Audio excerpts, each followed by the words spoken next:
결혼에 관해서 고린도 교인들이 사도 바울에게 결혼을 어떻게 하면 좋겠습니까? 라고 물은 것에 대한 해답입니다. 아주 자세하게 고린도전서 7장에 언급하고 있기 때문에 우리가 결혼을 앞둔 사람들 혹은 결혼한 사람들이 어떻게 해야 되나 그럴 때 이 말씀을 잘 참고하면 되겠다 그런 생각입니다. 어제 읽은 그 6절 말씀에 보면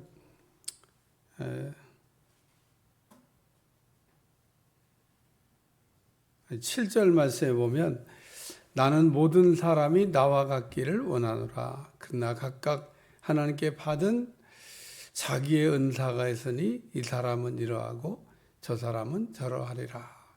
그냥 은사대로 하라는 겁니다. 은사가 없는 사람이 뭐 독신을 이렇게 선언하고 인생을 막 사는 사람들, 내가 볼 땐 독신이 아니라 그냥 죄 짓고 편안하게 살려고 우리가 그 독신을 이렇게 선언한, 독신이면서 아주 문란한 성생활하는 사람들이 있다 그러더라고요. 그런 사람은 차라리 결혼하는 게 낫겠다 그런 생각이 듭니다. 그래서 오늘 우리가 요즘 세태에 보면 독신이다 그러면서 그냥 편하게 막 사는 사람들 많습니다. 오늘 독신이라고 하는 은사가 있는데 그 결혼하지 아니하고 하나님의 영광을 위하여 그 사는 사람을 얘기합니다. 사도 바울이 그렇게 살았어요. 베드로도 장모 얘기가 나오는 걸 보니까 결혼했던 사람인 것 같아요. 베드로의 장모가 열병에 걸려서 예수님이 가셔가지고 아내 얘기는 안 나와요. 아내가 사별을 했는지 뭐 아내는 두고 뭐 사역을 했는지 어쨌든 성경에 베드로의 그 아내가 있었던 거 결혼했던 건 분명한 것 같은데 베드로의 아내에 대한 이야기는 이렇게 안 나오고 있습니다. 어쨌든 사도 바울이나 그 독신의 은사를 가지고 있는 사람들, 그 결혼이 안 돼서 독신하는 게 아니고 진짜 하나님이 혼자서도 능히 살 수 있도록 능력을 주신 그런 사람들이 있습니다. 그 사람마다 어쨌든 다른 것 같아요. 독신도 은사가 있어야 한다 이런 말씀인데 오늘 본문에도 8절 나와 같이 그냥 지내는 것이 좋으니라 그러면서 사도 바울이 그냥 지내는 게 좋다 그러고 얘기했습니다. 첫째, 결혼하지 아니한 자들. 둘째, 그 사별해서 혼자 된 사람들. 이 두 종류의 사람은 나와 같이 그냥 독신으로 이렇게 지내는 게 좋겠다. 얼마나 좋으냐는 겁니다. 사도 바울이 이렇게 그 독신의 은사를 받아가지고 자기는 하나님을 이렇게 섬기면서 살게 됐는데 나와 같이 그냥 지내는 것이 좋다. 그러니까 결혼하지 아니한 사람들은 결혼을 해야 되나 말아야 되나 이런 것 때문에 이제 고민을 했겠죠.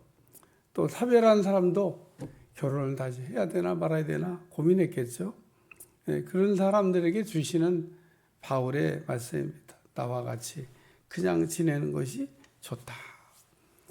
주님을 위해서 사는 게 좋다고 한 이야기를 이렇게 말씀한 겁니다. 두 번째는 결혼한 사람들에게 주신 말씀인데 내가 명하노니 명하는 자는 내가 아니요 주시라. 이거는 사도 바울이 명령한 게 아니고 주님의 명령이다 그런 얘기입니다. 주님의 명령은 뭐냐면 이혼하지 말라는 겁니다. 결혼했으면은 한 여자는 남편에게서 갈라서지 말고 혹 또 갈라섰으면 그 남편과 함께 화합하든지 혹은 남편도 아내를 버리지 말라 이렇게 말씀하셨는데 그 하나님이 이렇게 짝지어 주시는 거를 사람이 나누지 못할지라 결혼식 할 때마다 쓰는 말이에요. 네. 성경을 읽어보면 하나님이 원하는 게 아닌데 들어준 게 몇 가지 있습니다. 첫 번째는 고기 먹는 겁니다. 고기를 먹지 말고 채식만 해라. 그런데 고기 먹고 싶어요. 그러니까 하나님이 먹으라고 이게 허용해 줬죠. 근데 주님이 원래 원하시는 게 아니다 그런 얘기입니다. 그러니까 그냥 채식하면서 살기를 원하셨는데 고기를 그렇게 먹고 싶다고 하니까 고기를 주신 거고, 하나님이 이혼이라고 하는 제조도 이렇게 모세를 통해서 우리에게 주셨지만은 하나님이 바라시는 건 그게 아니다 그런 얘기입니다. 하나님은 짝지어 주신 짝이 그냥 평생 같이 잘 사는 거, 이거 원한다 그런 얘기입니다. 또 그 왕 세워 주세요라고 한 적도 있는데 이것도 하나님이 바라시는 게 아닙니다. 하나님은 그 왕 세우는 걸 원치 않으셨는데 사람들이 그냥 왕을 세워달라고 막 아우성을 치니까 그래 너희에게 왕 세워준다 하는데 하나님이 본래 원하시는 거냐? 아니라는 겁니다. 그러니까 성경에 보면 하나님이 원하시는 게 아닌데도 들어준 거, 뭐 고기를 먹고 싶다든지, 뭐 갈라서고 싶다든지, 뭐 혹은 왕을 세워달라든지 이런 것들을 하나님이 허락해 주셨는데 하나님의 뜻이냐? 아닌 겁니다. 오늘 그래서 여기 사도 바울이 결혼한 자들에게 내가 명한다 이러면서 이 명령은 내가 하는 명령이 아니고 하나님의 명령이다. 하나님의 명령이 뭐냐? 갈라서지 말라는 겁니다. 혹 갈라섰으면 다시 합치라는 겁니다. 다시. 아니면 버리지 말든지. 그렇게 지금 말씀하고 있습니다. 세 번째 그 나머지입니다.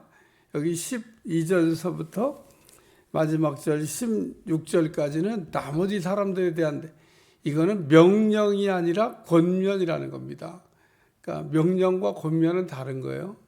명령은 어기면 불순종이 되고 죄가 되지만 권면은 명령한 게 아니기 때문에 뭐 그렇게 하면 좋겠다라고 권면한 거죠. 믿는 사람과 믿지 않는 사람이 헤어졌을 때, 결혼을 했을 때 어떻게 해야 되냐? 어떤 여자가 믿지 아니하는 남편이 있어 아내와 함께 살기를 좋아하거든. 그 남편을 버리지 말라. 그래 오늘 지금도 있지만은 그 옛날도 믿는 사람과 믿지 않는 사람이 이렇게 결혼했을 때 뭐 얼마나 이해 충돌이 많겠어요. 교회 가는 것부터 가지 마라.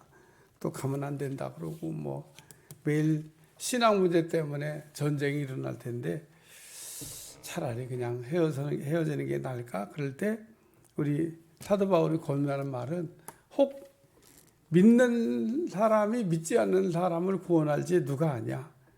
그리고 잘 이렇게 기도해서 믿는 사람을 만들어라. 그래서 저는 어떤 여자분의 간증인데 믿지 않는 남편 만나가지고 장로까지 만들었는데 장로까지 만들면서 왔던 그 삶이 파란만장합니다. 뭐 그러고 간증하는 거 들은 일이 있습니다. 참 안 믿는 남편 만나가지고 그 신앙생활 하게 하고 집사 되게 하고 권사 되게 하고 장로 되게까지 만들었는데 참 어려운 일들이 많았다. 그 얘기 하더라고. 오늘 그래서 믿는 사람과 믿지 않는 사람이 결혼했을 때 하나님이 바라시는 거는 참 믿지 않는 남편을 구원하는 길로 인도하라. 16절 아내 된 자여 내가 남편을 구원하는지 어찌 알 수 있으며 남편 된 자여 내가 내 아내를 구원할지 어찌 알 수 있느냐. 그러면서 사도 바울이 이렇게 결혼에 관한 이야기를, 결혼을 앞둔 사람들이나 혹은 혼자 된 사람에게 나와 같이 됐으면 좋겠다 그렇게 얘기하면서 결혼에 대한 아주 구체적인 이야기를 우리에게 가르쳐 주고 있는데, 뭐 우리가 하나님의 말씀으로 우리에게 주신 거니까 잘 정리해 두시고 어떤 사람들이 필요한 때 이렇게 물으면 아주 명쾌하게 답이 이렇게 고린도 7장에 정리되어 있다 가르쳐주면 좋을 것 같아요. 기도하겠습니다. 하나님, 오늘도 결혼에 관한 질문에 대한 대답으로 사도 바울이 아주 명쾌하게 우리에게 답을 이렇게 전해줬는데, 오늘 우리가 이 땅에서 사는 동안 하나님 안에서 행복하게 살게 도와주시고 하나 되게 도와주시고 화목하게 살 수 있도록 도와주시며, 믿지 않는 남편을 만났을 때 구원의 길로 이끌 수 있도록 인도해 주옵소서. 예수님의 이름으로 간절히 기도하옵나이다. 아멘.